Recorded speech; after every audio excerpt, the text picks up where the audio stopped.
तो ये रिग्रेट हमेशा रहता है इंसान में, इसमें कोई बुराई नहीं है, इसे एक्चुअली तुम यूज़ कर सकते हो। वही बात है कि बहुत सारे नेगेटिव इमोशंस होते हैं इंसान के, जो जिससे इंसान भागते रहता है, जैसे रिग्रेट हो गया, फियर हो गया, पैरानोया हो गया। ये सारे चीज़ जो तुम्हें लगता है कि काश मुझे ना हो, वो क्यों है तुम्हारे अंदर, ये कभी सोचा है? ये भी तो हो सकता है कि वो तुम्हारे डेवलपमेंट के लिए है, क्योंकि ह्यूमंस का जो जेनेटिक है that has been forced by survival of the fittest. तो जो इमोशंस इंसान के लिए हेल्पफुल था वो सर्वाइव कर पाया, और वही अभी तुम्हारे अंदर है। तो अगर वो तुम्हारे अंदर है तो ये भी हो सकता है कि उसका कुछ फ़ायदा है। ऐसा भी हो सकता है बहुत सारे इमोशंस हैं जो कोई फ़ायदा नहीं है, वो ओवर टाइम जेनेटिक एवोल्यूशन से चला जाएगा। लेकिन कुछ चीज़ है जो तुम्हारे अंदर तुम्हारे ही बेनिफिट के लिए है।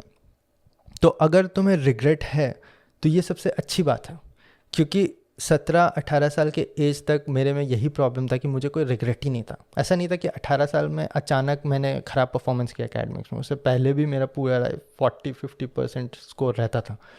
तो मैंने कुछ भी नहीं किया उसके लिए, क्योंकि मुझ में रिग्रेट नहीं था। अगर तुम्हें रिग्रेट है तो तुम्हारी आंखें खुल गई हैं। प्रॉब्लम ये है कि ये जो फीलिंग है ये काफ़ी अनकंफर्टेबल है, किसी को अच्छा नहीं लगता वो रिग्रेट, क्योंकि वो तुम्हारे अंदर है, दिन रात तुम्हारे अंदर ही रहेगा, 1 साल 2 साल जब तक तुमने कुछ किया नहीं उसे धोने के लिए। तो अब वो कोई कंफर्टेबल फीलिंग है नहीं। लेकिन तुम ये बता दो, कंफर्टेबल हो कि तुम्हें क्या ही मिल सकता है? कुछ भी नहीं मिल सकता अगर तुम ये मिसकंसेप्शन पाल रखे हो अपने दिमाग में। तो ये भी एक बहुत बड़ा टास्क रहता है मेरा हर पॉडकास्ट के थ्रू, कि स्पेशली जो यंगस्टर्स हैं उन्हें ये समझ में आए कि रियलिटी क्या है, क्योंकि उनके दिमाग में बहुत मिथोलॉजिकल रियलिटी बना हुआ है जो कि रियलिटी से बहुत अलग है। तुम चाटे खा के रास्ते में वो एवेंचुअली सीखोगे ये भी समझ लो कि तुम आज मेरी बात नहीं सुनोगे तो आगे चल के 2 साल बाद कहीं से पड़ेगा तुम्हें, और तुम्हें याद आएगा ओह आशीष ने यही बताया था, क्योंकि रियलिटी उससे बहुत अलग होता है। अभी तुम एक बहुत ही छोटे आइसोलेटेड दुनिया से निकल के एक बहुत ही वाइल्ड दुनिया में पैर रखने वाले हो, जहाँ पे तुम्हें समझ में आएगा कि बहुत सारे तुम्हारे आइडियाज़ जो हैं वो एग्जिस्ट नहीं करते रियलिटी में, वो बस फिक्शनल थे। फॉर एग्ज़ाम्पल, तुम्हारा एक आइडिया कि मैं हमेशा खुश रहूं, ये नहीं हो सकता। मैक्सिमम लोग मैक्सिमम टाइम सफ़र करते रहते हैं और कुछ ना कुछ प्रॉब्लम चलते रहता है जिससे वो डील करते हैं। समझ में आया?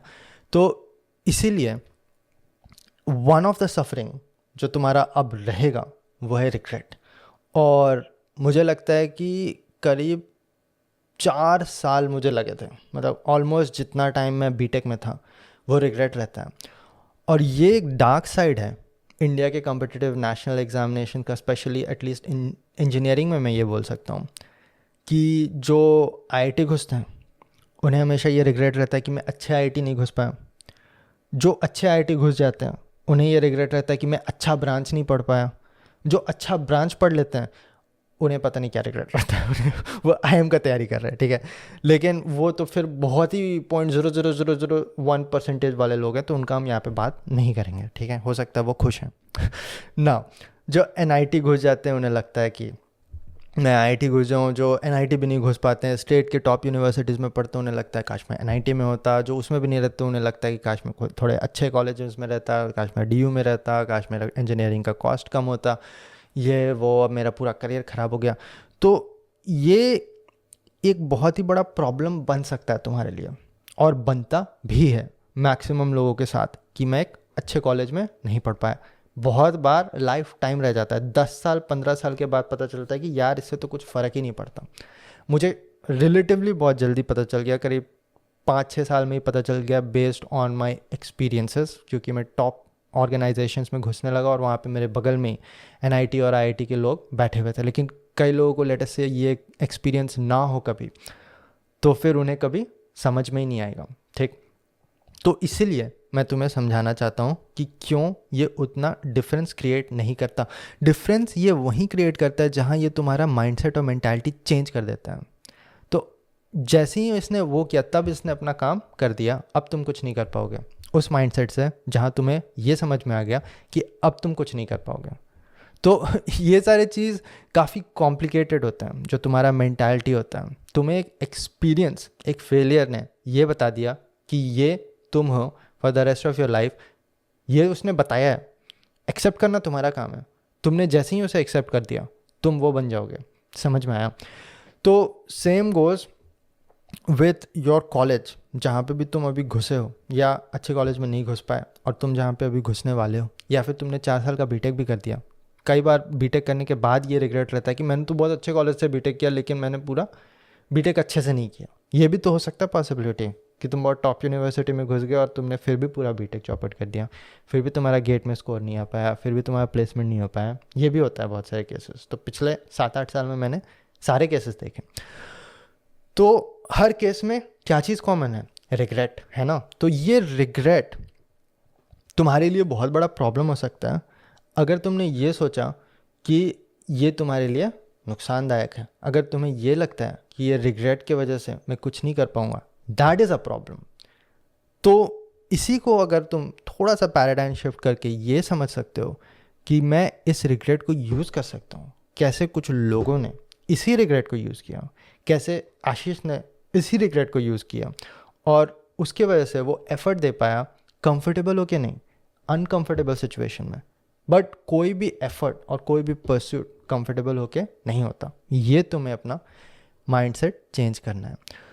तो अगर तुम उसे यूज़ करने लगो कि ओके रिग्रेट है, इसी की वजह से मैं सुबह उठूँगा, सुबह 5 बजे इसलिए उठूँगा क्योंकि पिछले 18 साल मैंने कुछ काम नहीं किया और पिछले 3 साल जब मुझे सुबह 5 बजे उठना था मैं नहीं उठा और उसके वजह से मैं आज यहाँ पे हूँ जहाँ मुझे नहीं रहना।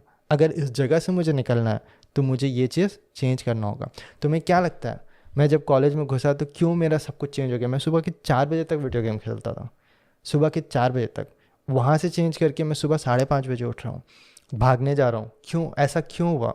क्योंकि जो मैंने किया वो तो मैंने देख लिया उससे क्या होता है। अगर वो नहीं होता, कुछ नेगेटिव आउटकम नहीं होता उसका, तो मुझे कैसे समझ में आता? This is where regret is very advantages for you. तुम्हें समझ में आता है कि क्या नहीं करना है और उससे तुम्हें ये भी समझ में आता है कि चलो कुछ अच्छा करके देखते हैं। उससे क्या होता है? उससे जब तुम्हें थोड़ा टाइम में 3 साल 5 साल के टाइम में आउटपुट पॉजिटिव मिलने लगता है तब तुम्हें समझ में आता है ओके ये करना है, और धीरे धीरे रिग्रेट कटने लगता है क्योंकि तुम्हें ये भी समझ में आने लगता है कि उस रिग्रेट की वजह से ही तुम आज बेटर पोजीशन में हो। ठीक, अब तुम्हें मैं ये बताता हूँ कि नॉट ओनली मेरा IIT JEE में कुछ स्कोर नहीं था। IIT JEE तो मैंने क्वालिफाई भी नहीं किया था उस टाइम पे। IIT JEE क्वालिफाइंग ही होता था, बहुत लोग क्वालिफाई नहीं करते थे। AIEEE था जो सबको रैंक दे देता था। IIT में नॉट क्वालिफाइड, AIEEE में 3,75,000।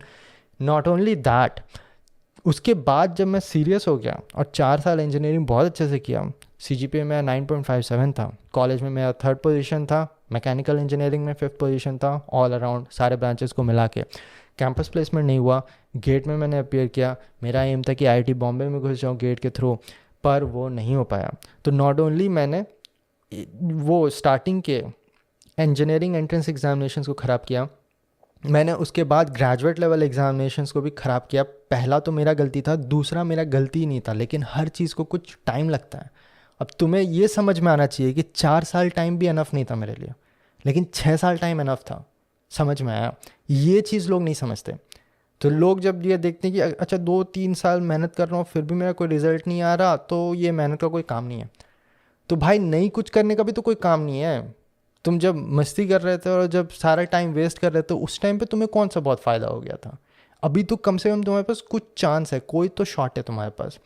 तो मैंने 4 साल मेहनत किया, उसके बाद भी मेरा गेट का परफॉर्मेंस नहीं आया। मेरा रैंक था 9008। अगर तुम्हें ना पता हो तो उससे तुम्हें एक NIT भी नहीं मिलता। MTech के लिए मैं बोल रहा हूँ, एक NIT भी नहीं मिलता। शायद मुझे कुछ बेकार ब्रांच NIT जमशेदपुर में मिला था 2nd या 3rd राउंड में, लेकिन तब तक मैंने सोच लिया था कि मेरे को फिर से गेट का तैयारी करना है और मैं दिल्ली पहुंच गया। ठीक, तो नॉट ओनली मैंने IIT JEE और AIEEE ख़राब किया, गेट 2016 भी मेरा ख़राब हुआ। उसके बाद मैंने 1 साल बैठ के, मैं जॉब ले सकता था ऑब्वियसली, कोई छोटा मोटा जॉब तो मुझे मिल ही जाएगा, इतना अच्छा परफॉर्मेंस जब मैंने एटलीस्ट बीटेक में किया है तो।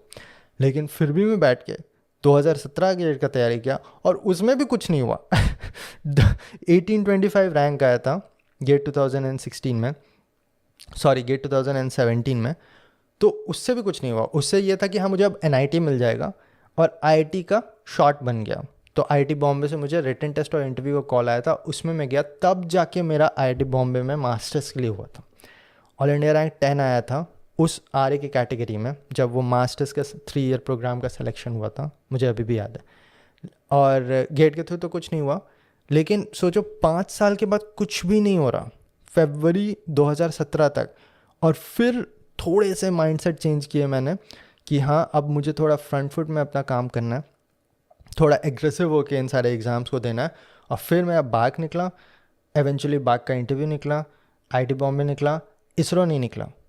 फिर 1 साल और किया मैंने, तब जाके मेरा इसरो निकला।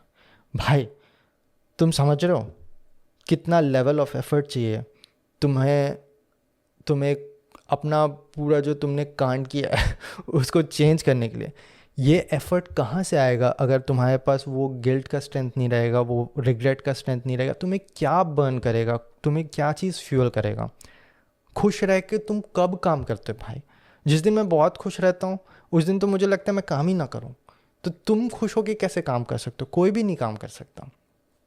एल्बर्ट आइंस्टाइन का एक कोट था कि happiness, a happy man is a man who is not too afraid of the future or is too happy to think about the future and too happy to think about the past। मैं यहाँ पे लगा दूंगा, मुझे अच्छे से याद नहीं है, लेकिन बेसिकली एक खुश इंसान ना फ्यूचर के बारे में सोचता है ना पास्ट के बारे में सोचता है। अगर तुम पास्ट के बारे में नहीं सोचोगे तो तुम्हें कैसे समझ में आएगा क्या गलतियाँ थी वहाँ पे? अगर फ्यूचर के बारे में नहीं सोचोगे तो तुम्हें कैसे समझ में आएगा कि तुम्हें क्या करना है? तो खुश होकर कुछ नहीं कर सकते। ये मिसकंसेप्शन हटाओ कि तुम्हें खुश रहना है हमेशा। ये नहीं हो सकता भाई, नहीं तो फिर तुम कुछ करोगे ही नहीं। वो एक मिथ है। खुश तो रिलेटिव होता है ना यार। तुम्हें अगर बहुत सारे सैडनेस मिले तो फिर तुम्हें कुछ खुशी दिखेगा अचानक। अगर कंटिन्यूस खुश हो, तुम्हें खुश करने के लिए क्या चाहिए? फिर तुम्हें क्या खुश कर सकता है? तो इसीलिए ये सारे नेगेटिव इमोशंस काफ़ी इम्पॉर्टेंट है, ये समझना बहुत ज़रूरी है तुम्हारे लिए।